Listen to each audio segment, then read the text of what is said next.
I am the worst artist in the world. You guys, I have so much art supplies and I never use it because I'm always so busy making slime. So today we need to combine these two things by taking all of my art supplies and putting them into slime. And the last one is actually illegal. Here I have a beautiful memory dough. Is this memory dough or memory butter? Memory butter slime that I'm going to be covering in Puffy 3D paint value packs. It's just this happens to be the value pack. I don't think that's part of the name. But because I don't want to cover this entire bin in my puffy paint, I'm gonna take a big chunk of this out and it's gonna work as my canvas.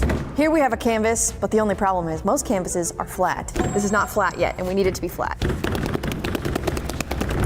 This makes my arms feel weird. Okay, I'm pretty happy with how that looks. Now let's see what the puffy paint looks like. Part of being an artist is taking inspiration from your everyday life. So things that I've been inspired by lately are water bottles. So I'm going to try to paint a water bottle. This is the cap of the water bottle. This is actually extremely relaxing. Does that look like a water bottle? Comment down below if you guys have ever used puffy paint before, because this stuff is actually super cool. It has to be popular somewhere, but I've never seen it before. But I think that this water bottle is looking a little sad and he kind of needs a personality. So I'm gonna go ahead and give this water bottle a face. Oh, I messed it up. We're starting over.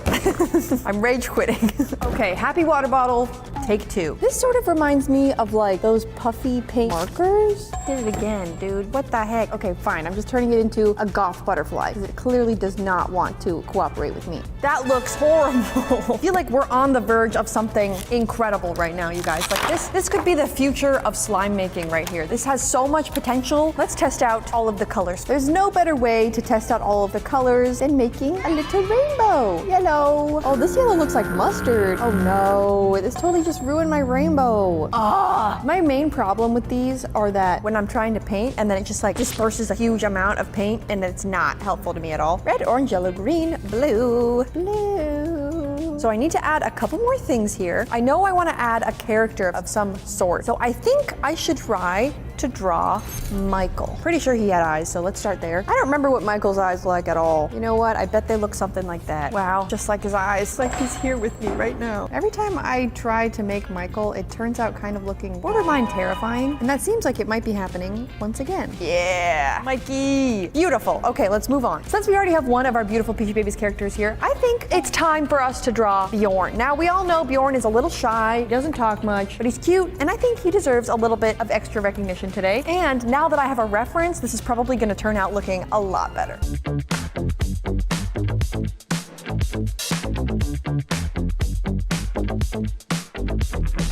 Here is Bjorn. You're looking a little bit pretty. I hope you're okay with that. I can't tell, he doesn't really talk to me. He does not communicate at all. Just really makes me miss Michael because Michael used to talk to me all the time. But I think what we need to do now is mix together the slime and see if it really does color the slime, because that is the ultimate test. If this colors the slime, then I would give it probably a 6 out of 10. If it doesn't color the slime, I'm gonna give it a 4. When I heard the word puffy paint, I kind of assumed you were gonna put it on and it was gonna puff up. I feel like that makes sense that it would do that. It didn't do that. So this is the resulting color from the puffy paint. It's not great.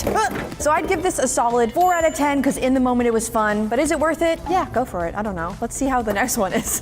Now, this art kit is one of the coolest art kits I think I've ever seen because it is a terrarium. A terrarium that you get to make at home by yourself.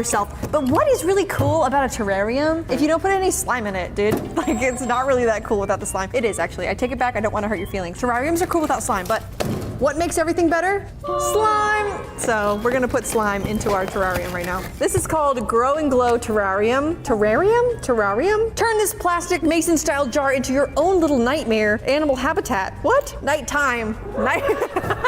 It's your own little nighttime animal habitat. Okay, so what we're gonna do here is we're gonna make sure that we do not put any of the real seeds in here, but everything that is synthetic, that doesn't have the potential to grow into something, we're gonna use here. So let's look at the ingredients. So it looks like we take out our little jar here. It comes with this adorable, cute little mason jar, which kind of, it looks like what they call a star jar, which we actually made a slime of once at peachybbies.com/shop that restocks every Friday at 7 p.m. Eastern Standard Time. So I think that this is called a star jar. It says is that we put the potting mix at the bottom. That looks like it's about enough. Then I add my glowing sand. Dude, have you ever heard of glowing sand before? That's crazy. One time, I was in Tanzania and they had bioluminescent sand, which is crazy. Oh, this is a different kind of glowing sand. So there's 2 different kinds of the glowing sand that I could add. This in here. Oh no, I messed up.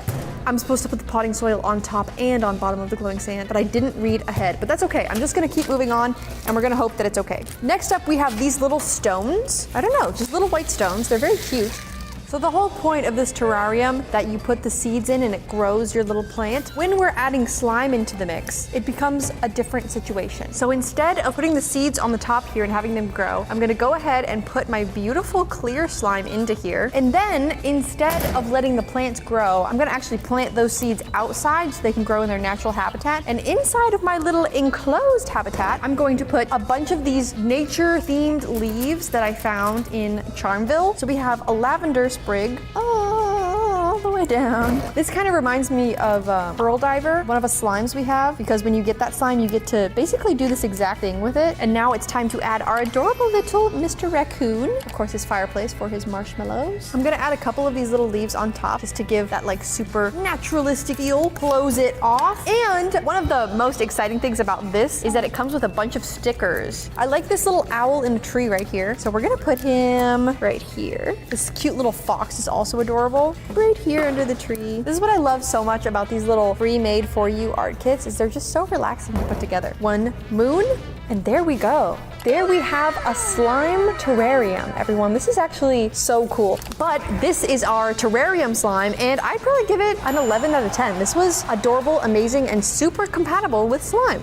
Next, I have an entire craft supplies kit. This is everything you could possibly imagine. A little fun fact about this random craft kit I bought. It is made by 5 Minute Crafts, which if you guys have ever seen 5 Minute Crafts, it's kind of a crazy show over there. They've got weird stuff going on. So I'm guessing something in here is gonna be wacky and wild. I don't know. They just have the weirdest life hacks over there and none of them make any sense. Okay, there's no real instructions obviously because this is kind of a free-for-all insane craft kit, but I think we should just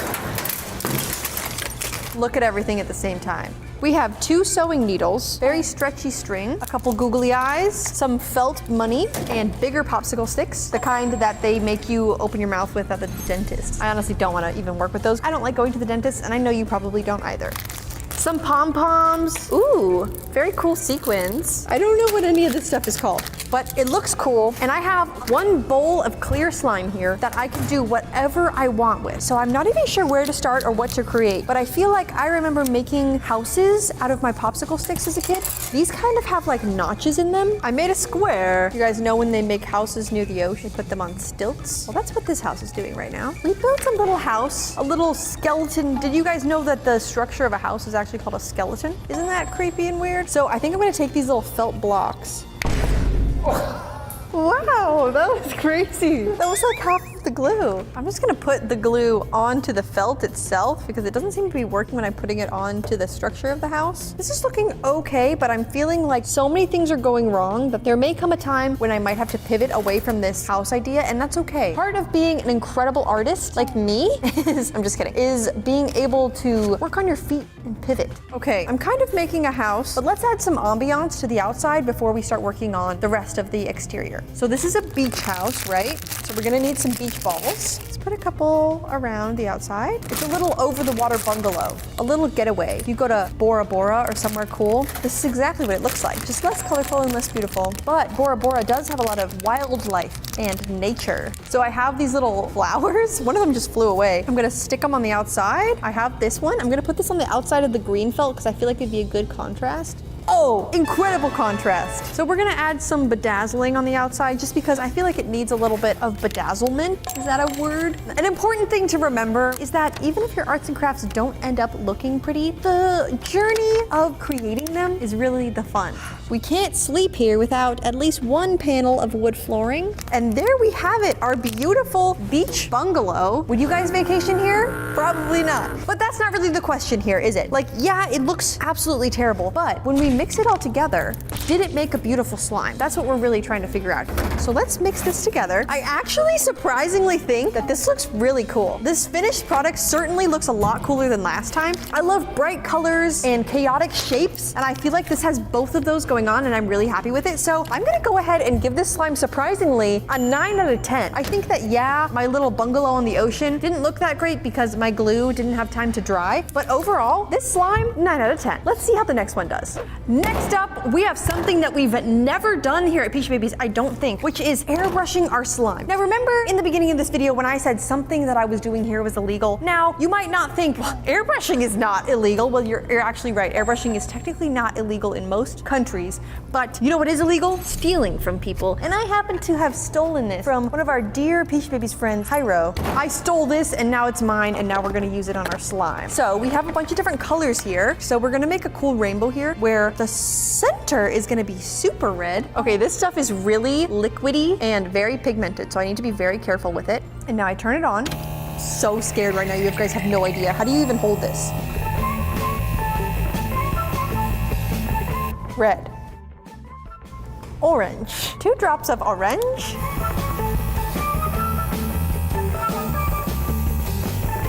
It's working so well. I did not expect this to look nearly as good as it's looking, and this is actually some of the most fun I've ever had.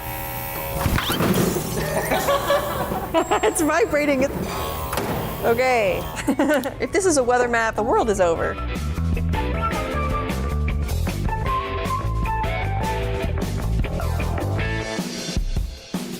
Okay, we've done everything except for the V of Reggie Biv, which is violet. So let's do it. Ooh, pigmented. That looks incredible. I did drop a little bit of violet right there. Let's see if I can get it off. Oh, don't worry. I made it significantly worse, but it's surprisingly incredibly good. I think this is the prettiest thing I've created today. If you have an airbrush gun, please try this with your slime. This is so cool, but we still need to test. Does this or does this not sufficiently dye my slime? So we need to mix together this slime real quick. I'm hoping this comes out as like a nice blue, purpley color. We have every color of the rainbow in here, so it's gotta give me something good. Nothing else has really blown me away today, but this one really wowed me. And if it dyes my slime well, I'm gonna be one happy peachy baby. This came out as a nice light purple gray color. It wasn't as pigmented as I hoped, but it's not the worst thing ever. It's definitely prettier than some of the other slimes we made today, so I'm gonna give it a solid 8 out of 10. Nothing today was a 10 out of 10, so we're gonna have to do this again. If you guys have any of your favorite art kits that you've done in the past, please comment them down below. I'd love to look them up. And if you have any art ideas that I could add into slime, also comment that down below because that would be super fun for me. Thank you guys so much for watching, and who knows what's gonna happen, but maybe I'll see you again another time. Bye! I love you!